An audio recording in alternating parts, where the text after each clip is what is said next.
Hello, today I want to show you the cobalt teals that I have, and I want to show you the difference between the PB28 that's in the Rembrandt watercolor set and the PG50, which is a very well-known pigment for cobalt teals.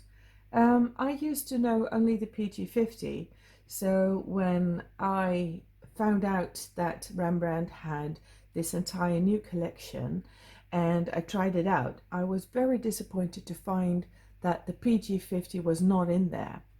I felt it was a great lack until I noticed that there was a PB28 in there, which is, let's see how they call it, the Cobalt Turquoise Blue.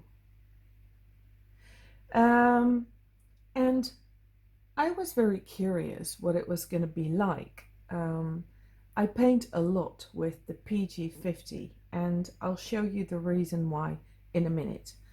But I was kind of scared if this paint was going to be as good as the PG50, whether I was going to like it as much. So I also got some questions about this when I posted the video with the color charts that I made, and I realized that people are very curious about this paint. So I wanted to show you a little comparison that I did. So let's start by showing you all the colors that I have in this cobalt teal variety. So the first is the Rembrandt PB28, the cobalt teal.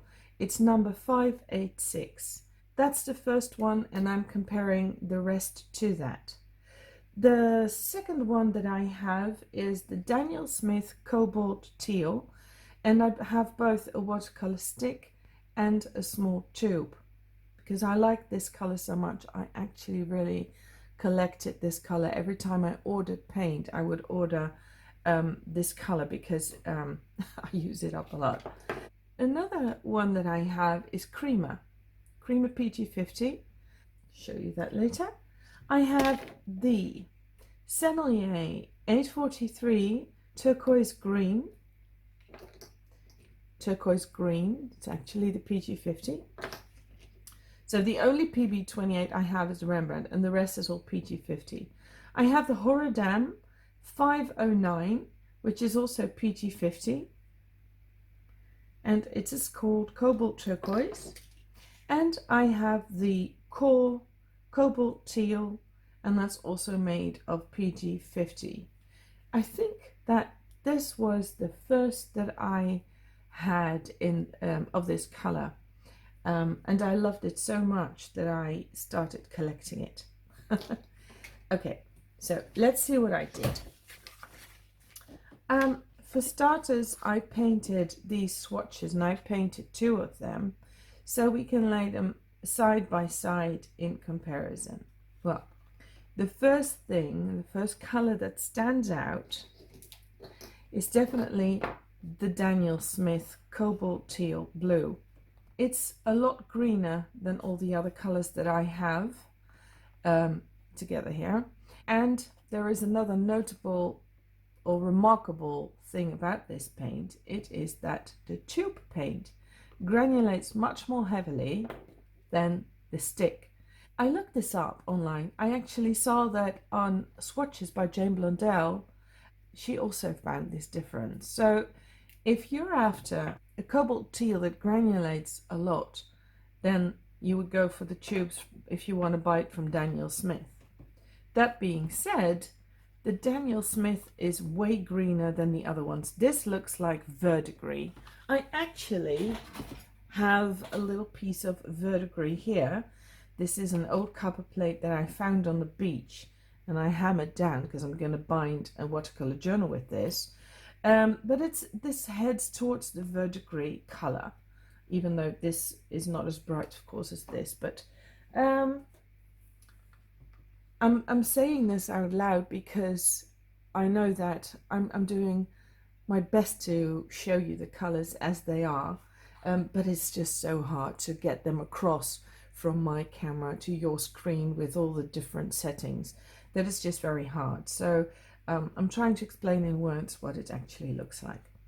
So the next color that's a little bit more greenish is actually the core Cobalt Teal.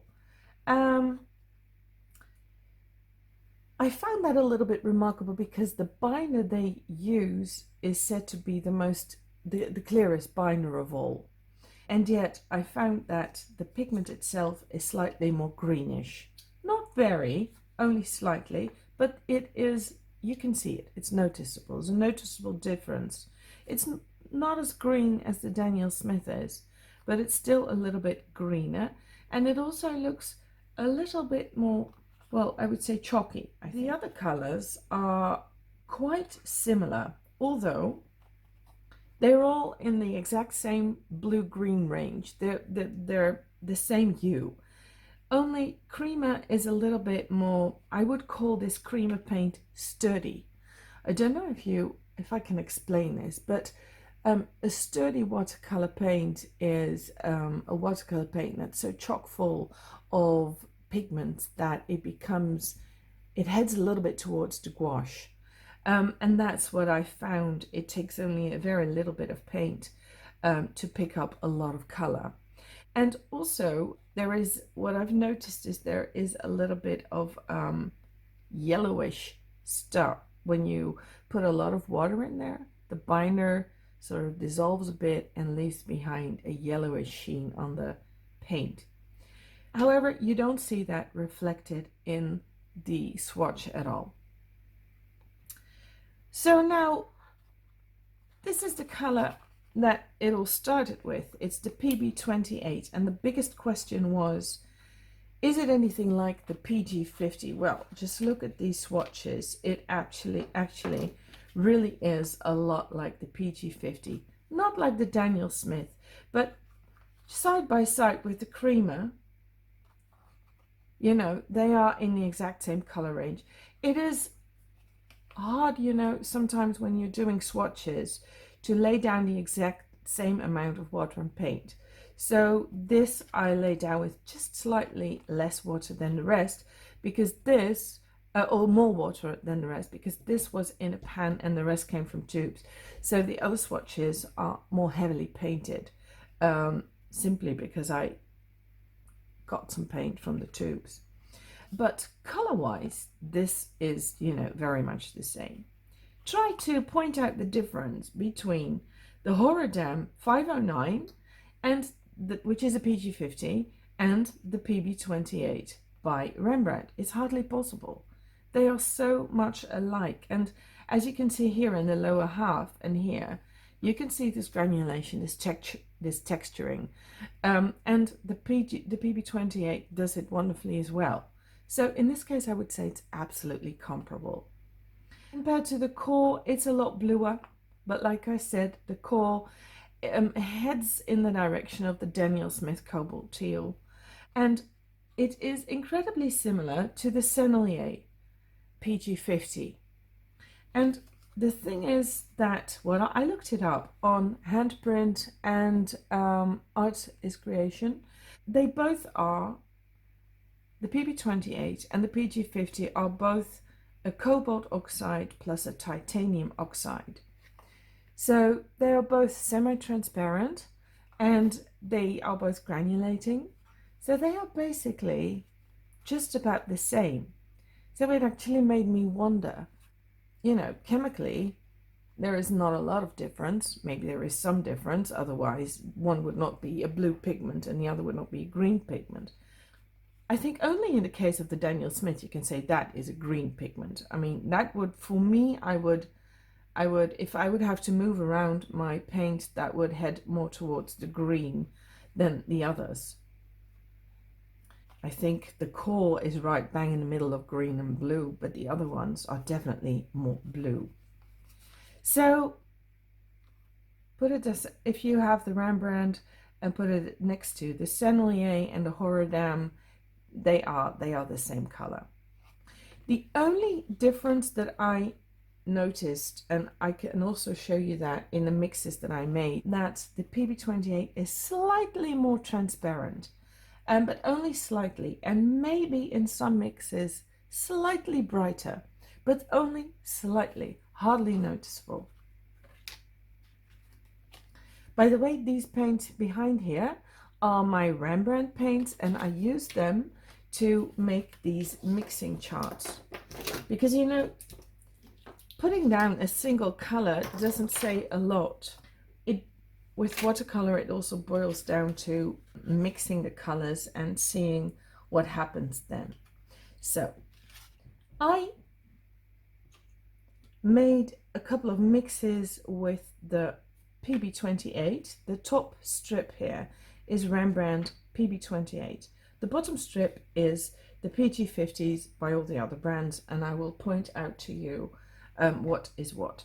I sort of randomly picked colors, because what I find the most fabulous thing about the PG50 and now about the PB28 is how wonderful mixes you can create with it. This is the PB28 by Rembrandt that I mixed with a couple of yellows, and here with the orangey yellow. And as you can see, this is what I mean when I say I think the PB28 is slightly more transparent. It's very powerful in color, but it seems to be a little bit more modest when mixing it with other colors. And I think you can see that here very well when mixing it in with the yellows. The PG50 seems to be just a little bit more in the limelight, let's say. So when mixing that, you might be a little modest using the PG50 for beautiful greens. What I like doing is using a really weird color mix. Like here, I used this extravagant orange, and I mixed that in with the PB28. And what you get is a really beautiful, well, it's almost like a patina. You get this texture in there. It's almost like a verdigris patina, although it's not really verdigris, but that's what the PG50 does. If you mix it in with unexpected colors, like I did here with the orange, this is just, you know, two colors running in with one another, and here it is mixed in. And you get these beautiful textures that you can't create, or would be very hard to create, with non-granulating paints. And this PG50 and PB28, they behave exactly the same. Oh, I was gonna keep the Rembrandts on top, right? So this is PB28 and this is PG50. Whether it is the paint itself that is slightly more transparent, I'm not sure, or that it's because I took some from the tubes and I tried to be very modest with that, and try to mix in the exact amounts of water. But I have a feeling this PB28 is just slightly lighter, a lighter kind of paint. And I ended up liking that a lot. Like here I've mixed it in with a very beautiful and tender pink, and then you get this beautiful lavender-like or beautiful lilac-like color. Here I discovered a really beautiful lavender color. This is the 525 by Rembrandt, which is their official lavender color. It's no mix, it's their new color. It is a mix of pigments, but I didn't mix it. This here is a mix of my PB28 by Rembrandt, along with a pink color to create this lavender, and it's got a lot more texture. And I love how in between the lavender you see this sort of small blue patches. The result here, I tested it here with the Horadam, and I laid down the same pink color to create this, well, lavender. Is practically the same, albeit that I find this is just slightly brighter. The same applies here, where I used like a fuchsia color. This here is the PB28 with a fuchsia color, or a quinacridone, I'm not sure. And this here is a Horadam, and I find this again is slightly brighter. So that would of course be explained if the PB28 is just slightly more transparent than the PG50. But I'm saying slightly because it's barely noticeable, and I bet that if you add a little bit more paint here, you might change things around. Personally, I love what happens here. This is where I would, if I were to go for sort of a rusty texture like color mix, I would go for the PG50 and lay it down quite heavily to create these like corrugated iron effect. And you can see it happens here too with the PB28, but it's a little bit more shy. So here the PG50 is very bold and it's there, it's very present. And over here you can see it's a little bit more laid back. I love, however, what it does here. If I compare the core PG50 with the mixed in with the Rembrandt 620, which is a olive green, then I love what's happening here. I love to see the texture, and I love to see how this modest pigment creates these lighter patches. I find this very beautiful. Here, mixing it in with the 296, which is like, I think it's a nickel kind of yellow green. I don't have the folder with me because I wanted to do it a little bit more quickly, but I find that this is a clearer green than this one, which looks a little bit more chalky. So overall, I would say that the PB28 is a little bit more clear and a little bit more transparent than the PG50, which seems to be a little bit more chalky. But then, as you can see, it depends very heavily on the brand that you use. Because I would say the Sennelier here is also very bright, a very clean color, just like the PB28 is, and the Horadam as well, only I think it's a little bit more chalky than the PB28, and I think it's, well, here it doesn't matter that much, the Sennelier and the Horadam, but in here I think you can see a slight difference. So if you ask me, is the PB28 like the PG50, I'm saying yes, it really is, depending on the brand that you use. Does it work the same way in mixes? Absolutely. Only maybe it's slightly cleaner and more transparent. The last thing I wanted to show you was a little color chart that I did, another mixing chart that I did with the PB28. A very super beautiful, for everyone who likes mermaids, bling bling, and sparkles. I mixed the PB28 with 863 of Rembrandt, which is a mica or glass. It's by, no, I think this is one of those glass colors that they have. It's sparkle color, and I mixed this in, and that is just, it almost makes me start painting with sparkles, because I'm gonna try and show you. So I have to get up. Let's see. Does it focus on that? Can you see that? Can you see the sparkle? It's really beautiful. And I painted this one also with a little sparkle. This is done with the a mother of pearl color. This is done with Rembrandt 802, which is a golden color. It's not that metallic, but I also used a creamer gold and mixed that in with the blue to tone down the yellow in the gold and turn it a little bit more towards green. And I love that. I just hope that the colors come across on screen as they do here. Now this is a color I love very, very, very much. This is also, you know, can you see that? I'll try and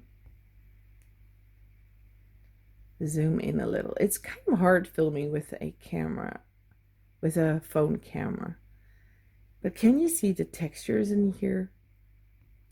They are absolutely gorgeous. This is done with a, let's see, this is done with an umber And this one is this is a Davis gray that I mixed it with. And then here I mixed it with a cobalt blue, which I love as well, because you get this texture, and you know, the cobalt teal is quite a happy, festive color, and the cobalt blue tones it down just a little bit.